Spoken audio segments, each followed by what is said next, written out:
Rafael Nadal has played through pain his entire career, and just because he's retired now does not mean that it's bulletproof. So what led him to need to have surgery on his right hand?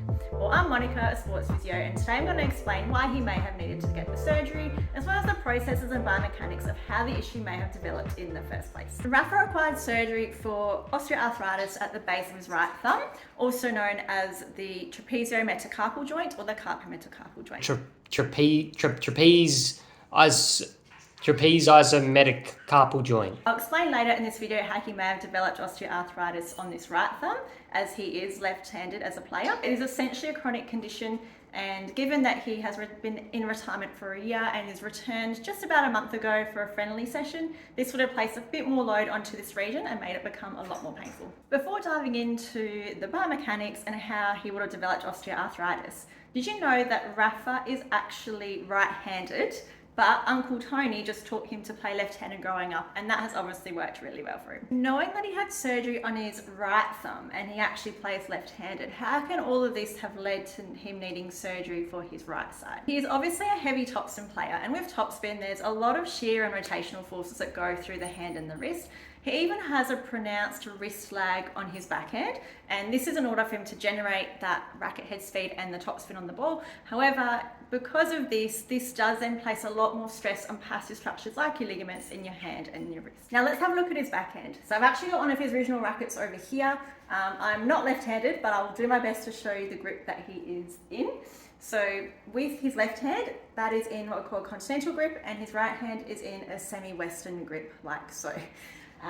As we then see in his preparation phase, the wrist is bent backwards and rotated so the palm is facing upwards, and as he accelerates to hit through the ball, the wrist then rapidly moves and rotates down, and that does actually place more stress onto the pinky side. And that's what's really interesting. In that grip and that position, it's normally the pinky side of your wrist that tends to have the injuries and the issues, like your ECU tendon or its subsheath, or like your TFCC injuries.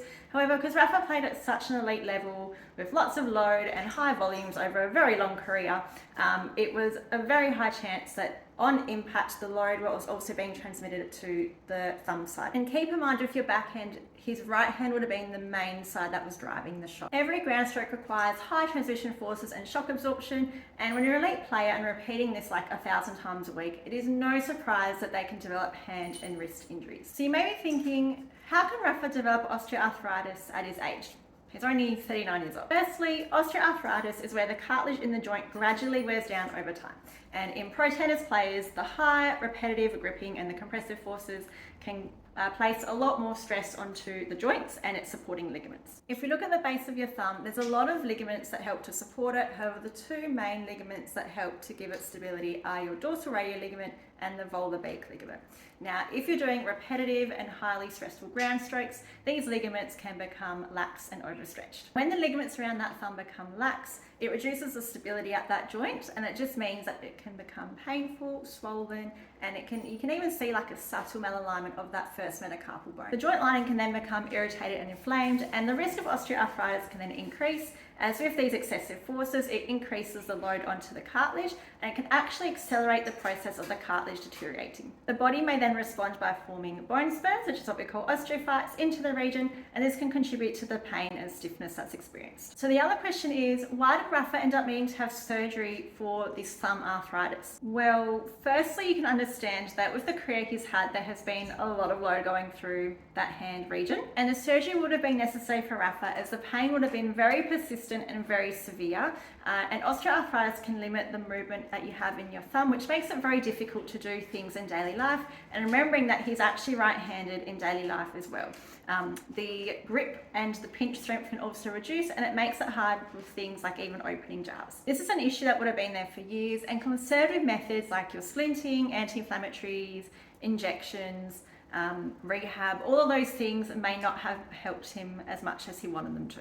And steroid injections are not the long-term solution either. So having them repeatedly over time is actually not good. It can accelerate the cartilage deterioration, and it can also lower your tissue quality and affect other structures like your ligaments and your tendons. Repeating them over time can also reduce the effectiveness of the injection, so it doesn't provide as much pain relief as it would have once before. So pretty much the arthroplasty surgery would have been the way to go. It would have given him the pain relief that he wanted, the mobility that he needs, which will then in turn improve his function in his life and will help him to get back to all the things that he wants to do. He's got 2 kids he needs to be able to pick up. He want to be going back to playing golf with Roger and playing exhibition matches with Roger too. Maybe in the future we have a new player on the team. I mean, with that swing? Well, I am a very big fan of golf. I wish Rafa a very successful rehab after his surgery and hopefully he can get back to all the things that he loves to do. Vamos!